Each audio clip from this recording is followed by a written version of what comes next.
Well, this is an addition to the yesterday's video on foot drop. In foot drop, if you encounter a case of foot drop, one, when the patient is non-ambulatory, you decompress the nerve. That means you remove the pressure on the nerve.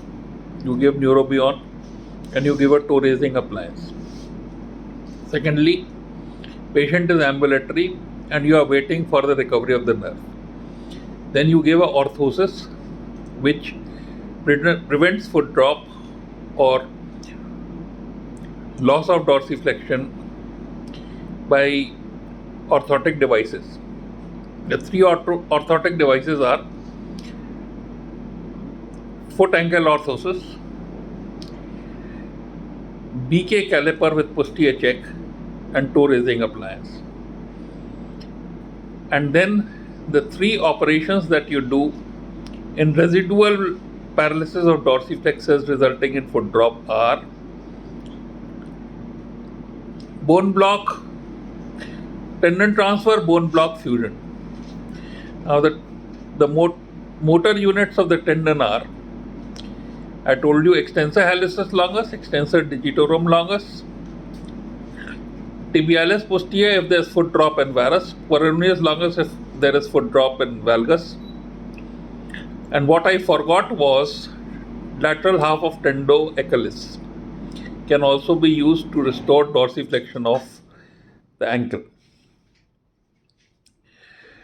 So, three things when the patient is not ambulatory, for example, recovering in above knee, Thomas knee splint for fracture shaft of femur trochanteric fracture, decompress the LPN, Neurobion, toe raising appliance to prevent contractures, three types of calipers or orthotic devices so that the gait becomes normal when he is walking. And these three types are foot ankle orthosis, BK caliper with posterior check or toe raising appliance. The three types of operations: tendon transfer, bone block fusion. In tendon transfer, you are trying to substitute dorsiflexion of ankle and you substitute it by synphasic synergistic muscles, which is extensor hallucis longus, extensor digitorum longus, the modified Jones and the hips transfer. If there is foot drop and varus, tibialis posterior. If there is foot drop in valgus, peroneus longus. But additionally, lateral half of gastrocnemius can also be used to dorsiflex the ankle. So add this to the previous video and your knowledge about approaching a case of foot drop will be complete.